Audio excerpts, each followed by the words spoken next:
Les Ukrainiens sont blessés par cette guerre. Ça passe à travers chaque famille, chaque ville, tout le pays. Et en même temps, là, c'est exactement l'anniversaire à la fois de la révolution de Maïdan, donc la révolution de la dignité. Et les Ukrainiens résistent précisément pour défendre la dignité de chaque citoyen ukrainien.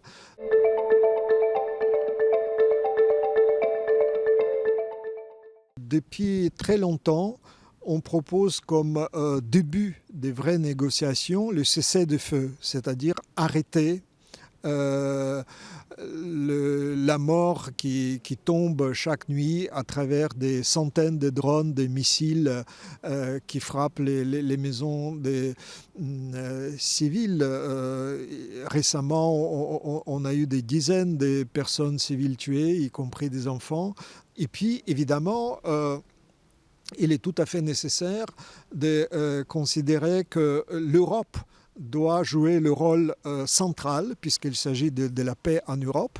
Et donc, on ne peut pas laisser les pourparlers juste entre l'agresseur, la Russie, et l'Amérique qui fait, n'est-ce pas, avancer ses propres intérêts économiques.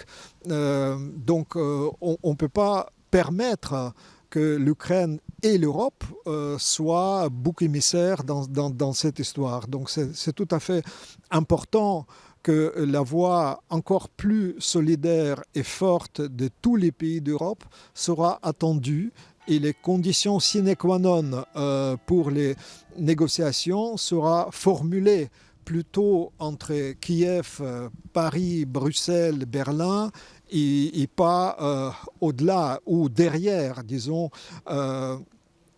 les Européennes.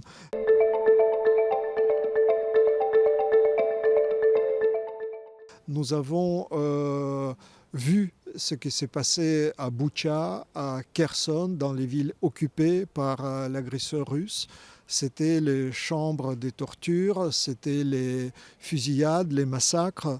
Donc on n'a plus d'illusion que pour choisir entre la vie et la mort, on choisit la vie, c'est-à-dire la liberté, et on réclame la justice. On ne cherche pas ni vengeance, ni des passions déplacées. Je crois que la notion de la justice est fortement vécue, je dirais, de manière charnelle par les familles qui sont blessées par cette agression. Et évidemment, c'est le peuple ukrainien qui invite toute l'Europe à prendre les mesures du danger existentiel pour les sociétés libres et être beaucoup plus fort dans notre résistance commune et dans notre solidarité pour ne pas permettre le pire sur notre continent. À mon avis, la question décisive aujourd'hui, c'est le rapport entre la résistance ukrainienne et la résonance en France et en Europe. Les deux sont liés, résistance et résonance. Parfois, on a l'impression qu'on peut beaucoup améliorer cette résonance pour que justement cette solidarité immense que nous avons vue en 2022, les drapeaux ukrainiens à travers toute la France, l'accueil, l'hospitalité extraordinaire. Et justement, pour nourrir ce sentiment de solidarité, cette empathie, et cette idée aussi que nous appartenons à la même culture, qu'il n'y a pas de barrière. Je pense qu'il est très nécessaire, votre attention si précieuse, nourrir par la connaissance.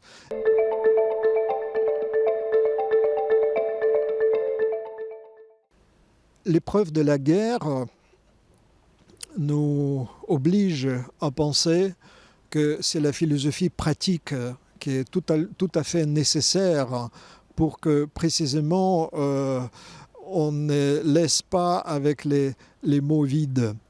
À mon avis, il y a quelque chose de profondément philosophique de dire que ce monde, il n'est pas fatalement destiné à être ravagé par la violence. Au contraire, c'est vraiment la contre-nature humaine pratiquer ce nihilisme et destruction. Et donc, à mon avis, c'est le grand temps de développer une vraie philosophie de la société libre, de la société digne et de la place de la parole juste dans cette société qui, malgré tout l'impact des fabriques de trolls, des propagandes, des désinformations, que malgré tout, le discernement entre le vrai et le faux est possible. Et donc, faire ce pari-là, n'est-ce pas, c'est d'être avec Pascal qui disait que nous assistons à une très grande guerre entre la violence et la vérité. C'est à nous de choisir de quel côté souhaitons être.